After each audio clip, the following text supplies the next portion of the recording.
all right. I want to be Matthew McConaughey. Not really. I just like how he says, all right. Welcome back to the Countercultural Life podcast. My name is Drew Carson, and we talk about how to do this life counterculturally in 2024 currently. But this is just the first episode, second episode, third. We don't even know where we're at yet, but it's fresh, new. We're raw and real all day long. My name is Drew Carson to be specific. And I have a guest with me today. The most fantabulous, the amazing, the mighty man of God and producer. He is the dude, the guy who's behind the camera. He hates that I'm doing this, so I'm going to keep doing it. And he has a fantastic shirt on. Hopefully the camera picks it all the way up because he was not prepared for this. But this is how we do it in this countercultural life with our guests, raw and real, Noah Lowe. Hello. Hello, yeah, Noah. It's funny how much you're talking about how good I am, but I haven't edited an episode yet. He has not edited an episode. So you don't have any idea. I have no idea. I could suck. I could be awful. This is true. But you know what? I appreciate your trust in me. We'll get better. That's what life is about. Yes, you may suck with the first editing attempt, but you'll get better. You know why? Because you're good. And that's what good people do. Good people try to get better. Good people don't want to suck. We can't stay and suck. Anyway, we're going to get into this. So when I asked you, you had no idea you were going to be on the podcast tonight. You had no idea. No, I had zero clue. And this is what makes it beautiful. This is what this is going to be like. People will know. I'm not just going to. Everyone's going to be scared to come to your house. They're going to be like, I'm going to be on the podcast. Am I going to be on the podcast? Or if I don't invite them to be on the podcast when they come to my house. Maybe they'll get offended. Weird. They're going to get offended. Like, I thought I was going to be on the podcast. Be like, no, dude, you're not that entertaining. No, I can't. Anyway, so this is what it is going to be like. It's going to be an opportunity to get people in the chair, in study studio, ask them questions about life. You know what we're going to talk about. We're going to talk about the 4 areas: origin, meaning, morality, and destiny, spiritual, mental, physical, and emotional. We're going to bring aspects of those things in. We're going to talk all things leadership. We're going to talk about culture, current culture. We're going to talk about current events, things that are going on. But before we go any further, I have a question. What were you thinking when I asked you to do this a few weeks back? What were your thoughts on how it's going to be, what it's going to look like? Well, it was actually a few months back because it was about 5 months ago. It was a few months. It was before the summer. It was a few months back. And I am just the kind of person that wants to dive into something all the time. Yeah. And it just seemed like something that I was confident that I'd be able to learn and be able to do. And so I was excited at first, and then as we've had conversations and talked about it, I feel like this is important. I feel like I feel like I can really get behind what you're trying to do. Yeah. And even though I might not agree with everything that you're going to say on this podcast, we've already talked about some things, and I mean, I know you're going to say some crazy stuff. I'm ready for it. And that's okay. Because that's what this is about. It's about, we're not always going to agree on everything.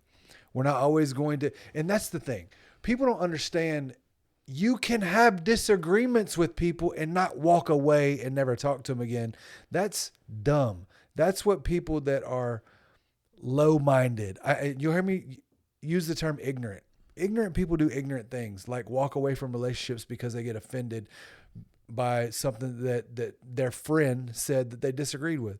It's okay to disagree. You just can't be disagreeable. You got to be able to talk through it. And guess what? If me and Noah don't agree on something, he's still going to be my dude because we don't have the same brain. God didn't create us that way. And we need to talk more about stuff like that. He is a Gen Zer. I am a Gen Xer. Now, what society would say, we can't even have conversations because you guys, you've never been without a screen. Your parents raised you differently. You don't know how to communicate. You're afraid of things. You don't know how to order a pizza. Like all these things that people say about different generations because you know what? They don't have conversations with them. Don't sit down and say, no, what's life like, bro?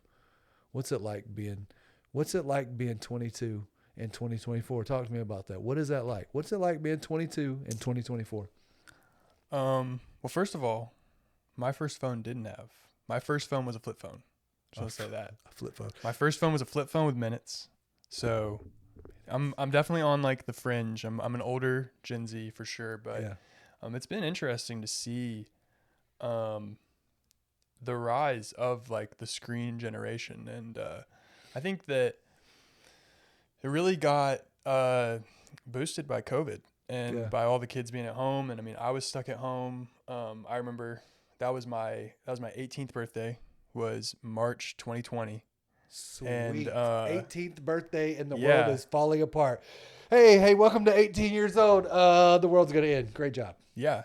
So yeah, like a digital birthday party was what it looked like, playing video games with my friends online. And yeah, so it's a little scary to me to think about kids growing up past that. And I know that I've heard a lot of my friends that are teachers talk about the developmental issues that kids have had because of those years where they weren't socializing in those really imperative years, the younger years. Like, you know, for the older kids, for people my age who didn't have a graduation, anything like that, I mean, it was awful. And Yeah. but I'm more worried about the long-term effects on the kids that are, you know, first grade, second grade, third grade, that were dealing with that. So I do think that part of being like the age that I am in right now is kind of figuring out what society looks like for me, for my generation, for you know, there's a lot of blame to go around. There's a lot of things that are broken and a lot of Yeah. blame to go around, and figuring out what my place is and fixing it, figuring out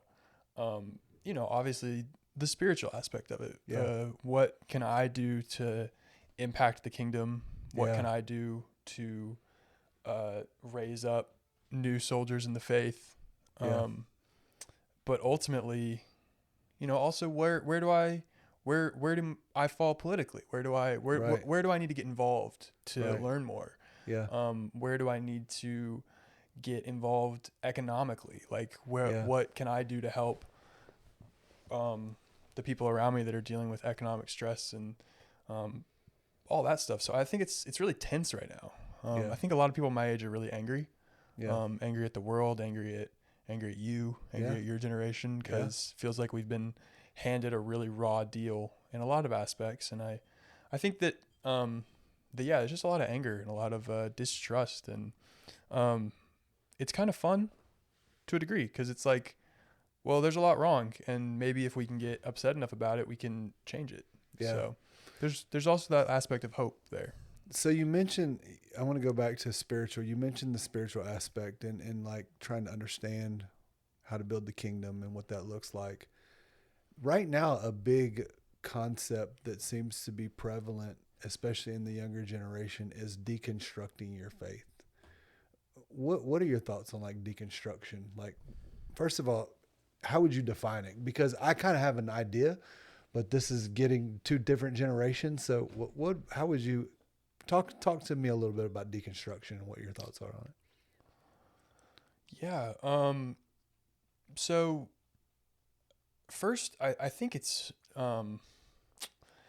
basically, from my understanding of it, from people that have done it, and it's just kind of figuring out why you don't agree anymore Yeah. with what is you learned from a child, Yeah. because there's this big, you know, term of indoctrination, and Yeah.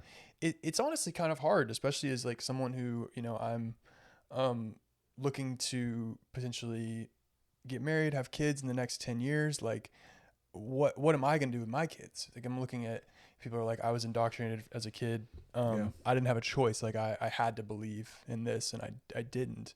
And especially a lot of people in similar positions as me. My dad is a lead pastor, founded a church when I was 7 years old. And so I really had no choice. Like Preacher's kid, PK. Preacher's kid, yeah. So I think a lot of people that are in that same position as me are like, I was at church 5 days a week, Right. 6 days a week. Yeah. I had to serve in every ministry, and I was there. Like I've been there, and I got lucky through a couple key people in my life to avoid that massive deconstruction. Yeah. But I mean, I understand that feeling of where do I fit in with this? What do I actually believe? And it's really difficult. And I think that a lot of times people, I think some people use the term deconstruction to be an excuse for not wanting to be active anymore. But I also think that some people are just trying to find a word to label the feeling that they're having, because it's hard to not feel understood. It's hard to not feel like you're allowed that space to like dissent. Right. We don't have a space. It's like, it's hard to define. You don't have a space to dissent, to go against. And we have almost created a mentality in church where you can't question anything. And that has caused a lot of people to want to step away, because lots of people have questions, because how does the church handle certain situations? I mean, there's lots of different things going on in the church right now. We're not going to get into those deeply, but I mean, a lot of people are pulling away because they don't understand why the church takes certain stances. And then they were never allowed to question and say, hey, why do we believe like this? Because we just weren't allowed to. It wasn't a space for it. It was like, listen to what the pastor says. If you have any problems, you can maybe get in to see him, but maybe not. We've created a whole church culture around green room pastors now that never come out of the back, that don't counsel anybody. They don't do anything but preach. And that's also wrong. So this whole deconstruction thing has come in. And like, I agree with you. Some people just use that as a way to not ever have to go to church and be in relationships with others in a Christian space anymore. That's kind of crazy. One of my things though that I've struggled with is we can deconstruct all day long. Like, we can dig into why we believe certain things and why we believe certain aspects of teaching in the scripture different ways, because people have different interpretations of scripture. The problem is we never make the attempt to reconstruct anything. Like, okay, I'm going to deconstruct all day long, but what are you building on? And if we look at scripture, just in its most basic form, scripture says Jesus would be the foundation. We build off of that foundation. Okay, let's build our life and reconstruct our faith off of the greatest example of a human being that ever walked the earth. Why don't we start there? But we don't want to have that conversation. It's interesting because especially now in the season that we're heading into with the political space that we're in, there's a whole concept of Christian nationalism, which has turned other people off because they're like, well, I don't think Jesus would believe like that. And you're calling me wrong if I believe like this. And now we have more division, but God is all about unity, unifying people.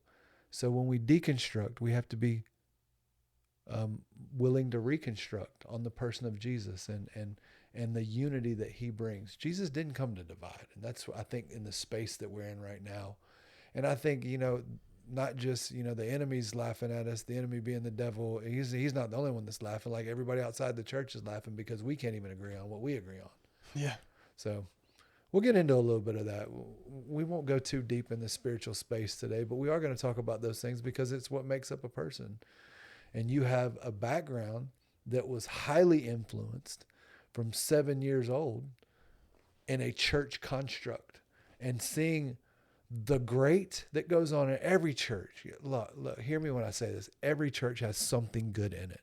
Absolutely. Lives are being changed. The pastors may be janky. The congregation's definitely messed up because people are messy. But you got to see a lot of the goodness. But you also saw the messiness of people, probably from a young age, that might have been hard for you to deal with. So, yeah, absolutely. So we talked about the spiritual.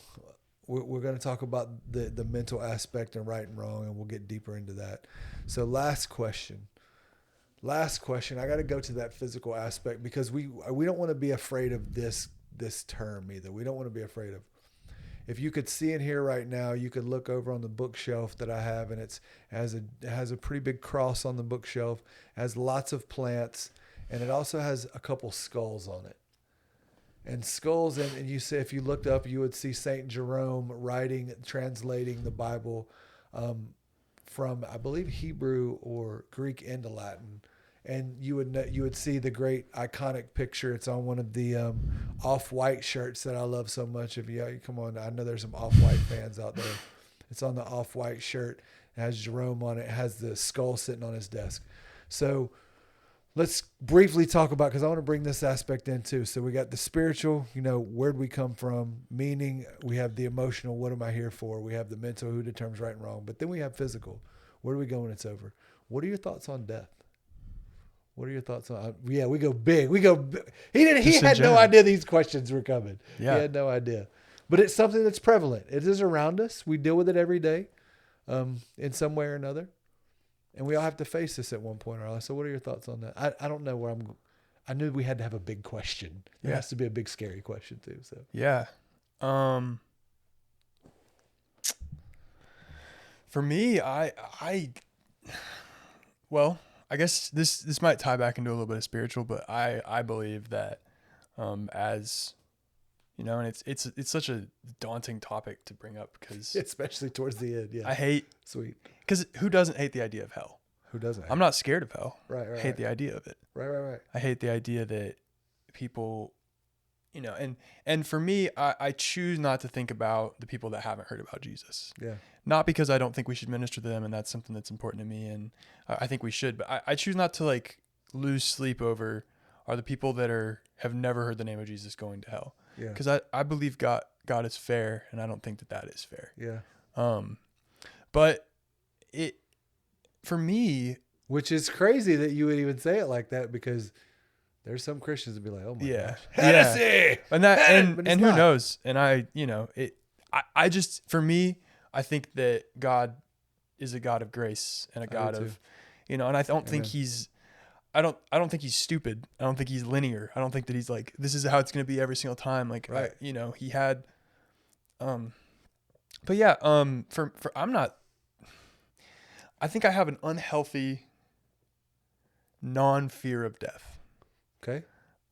Because I know where I'm going. Yeah. When I die. Yeah. And,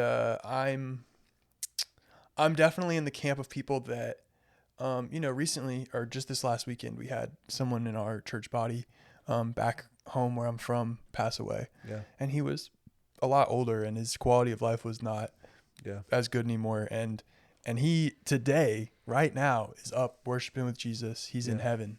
And I delight in that. Yeah. And I look forward to that one day. And I've made jokes with a lot of people in my life about, if you have to choose between saving my life and it's not going to be a good quality of life. Yeah. For me, that's not something I'm scared of. I feel pretty confident that I know what's on the other side. And something else that's just encouraging to me is, if I live like that and I'm not worried about death, even if I'm wrong, let's say, I was wrong this whole time. It's fade to black. Yeah. It's fade to black. What am I going to do at that point? Yeah. Right. Let's say that for somehow the Greeks were right. The Greek gods are right. Yeah. If I lived following Jesus, I lived a pretty good life. Yeah, if I followed that, and I'm in heaven there too. Absolutely. I think that that's something important to me. So it's not something I'm scared of. Yeah. Personally. And I think that also comes from a lot of conversations with my dad, and this not being something this is an attitude that he has, looking forward to the day that you meet the Lord. Yeah. So. Yeah, that's a great thought on just not being afraid, because with the belief system that we're walking towards in our faith is a belief system that provides hope at the end, and that hope of this is not the end. I have a strong belief that everybody has this concept of eternity, and I'm like, eternity is right now. We're living in eternity right Absolutely. now, and death is just a transition to another place in eternity. And for us to I love how you said, God is not, he's not linear. Anytime that we try to think we know what God is doing and think we understand God, we're creating God in our image, and we were created in God's image. Absolutely. So it's one of the best questions I ever asked anybody, and it was from a close friend I grew up with. and I think this will help you in regards to thinking about God. We both grew up rough. Look, you'll hear about my life growing up. It was not pretty. There was a lot of mistakes I made, a lot of dumb stuff that I did. And me and him grew up very similarly, but he became a missionary and went to Swaziland in Africa and to one of the roughest spots in Africa. And when he got back, he was over there for like 2 or 3 years. And when he got back, I called him and I said, hey bro, tell me what one big thing you learned about God while you were there. He said, oh, that's easy. He said, don't ever put God in a box because he's not there. And I was like, that's all I need to know. Yeah. And I think if we think about that, we keep hope and faith that this is not the end, that death is a transition to another space. It will help us to live life to the full while we're here. Because everybody's afraid of it because it's the great unknown. Yeah. Like you say at the end of it, it's the great unknown. No one really knows. How many people do you know that came back? Oh, there's only one. And we'll talk a lot about him and what his thoughts were. 2, right? Oh, yeah. The one he brought back, yeah. That guy, Lazarus. That's a great story. Anyway. It is a great story. We'll get into that. Just think about that. Just got to correct your theology. I just got to. No, that was funny. No, slide in my Bible knowledge. I like that because you're absolutely right. I can't be about to graduate with a degree in Bible in like 100%. No, exactly. I like that. Yeah. And I'm an ordained pastor and I just messed up. But that's okay. It's fun. We do mess up. But we keep good people in our lives to help us. Yeah. And we will fact check absolutely the episodes. Absolutely, we will fact check. He doesn't even know this yet, but if we make a factually incorrect statement in an episode, the next week episode is going to start with me giving a quick fact correction. I love it. Do you ever watch, PTI? Yes. At the end, remember back when Tony Reali? Yes. I missed that, but when he would do the errors, Yes. Gotta do that. I love that. It'd be fun. Because look, hey, this is key. I'm glad. I love that. I love that so much because we live in an age where people just say stuff. They just say anything. And you're like, where did you even get that from? Bro, Instagram comments? Yeah. We're even going to it's just, people are just yapping. Yeah. Well, then people say I researched it. Look, bro, look it on Facebook and Instagram. It's not research. That's not at all. Did you, I Googled it. That's great, bro. Did you actually open a book? Did you go to a deep website? Did you look at peer-reviewed research? No. So I love the fact that we're going to fact check stuff. Did you get an eyewitness account? Ooh. So I can't talk too much about this because this is something that frustrated me. We'll close out on this. I was told, am I going to go conspiracy theory at the end? Already? Episode 2? Episode 2. Episode 2, we're going conspiracy theory? A gentleman that was helping clean up after Hurricane Helene in North Carolina that I am close to. He told me a story that happened that I asked him 2 or 3 times. I said, is that really what happened? And he said, yes. And I said, nah, would you be willing to say that again? And he said, absolutely. And so I can't really dig into it, but just leave it as a cliffhanger. It's a cliffhanger. If we can get a second source that's whatever this is, I have no idea what he's talking about. Right. But if we can get a second person, we'll bring it up. Yeah, he might have a second person. It was crazy. When he said it, I made him say it 2 or 3 times because I'm like, are you sure about that? Because I couldn't believe it. Anyway. It'd be fun. It would be fun at the end of every episode with a guest, no matter what. If you ask them if they have one conspiracy theory, either their favorite that they don't think is real or one that they think is real. This is why he's here. This is what I love. Or I just want to talk about mine. Maybe that's why I brought that up. I mean, I have lots of them. I'm not like Alex Jones. Mine's a fun one though. Mine. Yeah, let's not be Alex Jones. No, let's not. We're not going to wear tinfoil hats. No one be afraid of that. Yeah, don't be afraid of that. Alex Jones is currently liquidating all of his assets. Really? We could buy the Alex Jones desk that he sits behind.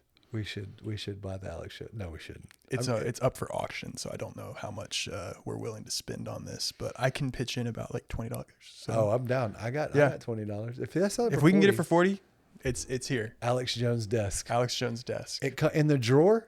I guarantee there's tinfoil hats in the drawer. It has to be. It has to be tinfoil hats in the drawer. Okay, so I love this question already. Let's close it out. What is your conspiracy theory? Wait, help me frame the question. Is it mine would be my favorite. What is your I don't favorite conspiracy necessarily theory? think this is real. Okay. But my favorite conspiracy theory, have you seen The Parent Trap? The new one. I have not. With Lindsay Lohan? It's not like new. It's like I've 2000s. heard of it. Okay. I'll have to watch it. So it was really impressive. This is the generational differences right here. You're saying what? Go ahead. It's even a little older than me, but this conspiracy theory. Okay. But basically in the movie, Lindsay Lohan is playing two different girls. Right. And there was a conspiracy theory. I don't remember all the details of it, but basically that there were two, that Lindsay Lohan had a sister. And for some reason, either for blackmail or something, Disney killed her sister. And apparently her dad got like drunk one time and told a bunch of people that there were actually two daughters, and that's why Lindsay Lohan had to go into rehab and stuff and went like off the rails after that. So that's a fun conspiracy theory. That's crazy. Yeah, I don't think it's real. I just want to say that again, but I heard that so many years ago, and it's always stuck with me that Lindsay Lohan secretly had another sister, which is how they were able to do The Parent Trap. So but you went to Disney though. There's a ton of conspiracy theories around Disney. Oh, Disney's crazy, which is like, it's just also like kind of funny, but. Going to Disney, we can talk briefly about Disney. What I heard today is I was listening to a podcast, and they said that Gen Z is the loneliest generation because of screen and personal autonomy. Now, how does Disney tie in? The podcaster said if you watch Disney movies, it's always about like Frozen, Elsa, what can she do on her own? It was all about what can we do on our own and being fully autonomous. And that's taking away from the ability to connect with people. So thereby making them the loneliest generation. I don't know. I'm not Gen Z. Okay. So you're coming after Frozen, which is one of my favorite movies. And I would argue that the end of that movie, when Anna protects Elsa from the sword, that iconic moment. Okay. And then gets fully frozen, and then she melts because of a true act of love. I think that while that may be true, I think that fundamentally that actually a lot of, I hate Disney. I just want to throw that out there. I'm not like, okay. But I will defend it in this area. I think that actually like I think the bigger problem is media literacy across the board. I think media literacy has failed. Yeah. People don't understand what they're consuming. You see it a lot in movies. Like, I have a funny example, but I'll save it for off the pod. But yeah, like I just don't think people understand the movies that they're watching and That's anything. true. So, I mean, I would agree. And if I'm coming after Frozen, you know what you're going to have to do? you can't come after Frozen. You're going to just have to let it go. I'm going to put... You're just going to have to let it go. It was too easy. It was right there. It was right there. If you come after Frozen, I'm just going to put a little Olaf bleep over your mouth. Sweet. Sweet Olaf. I will censor Olaf. you Sweet when you come Olaf. after Frozen. He can censor. He's the producer. He can censor anything I say. Well, on that note, we'll be back soon to talk more. Maybe, yeah, I mean, we got to have Noah back. I mean, we got to have him. It was good. It was good. You can't, it was good. For all we know, though, it has been recording like just the back of the computer this whole time. So this is why we have to have someone behind the camera. This is also true. So until next time, until Noah comes back from behind the camera, signing off, Countercultural Life. Y'all be good. Remember, just come on, man. Let's change the world. Let's make a difference. Let's be countercultural. Don't get caught up in the swirl. Walk against it. Swim upstream. Y'all be good. One day at a time. One day at a time. Peace.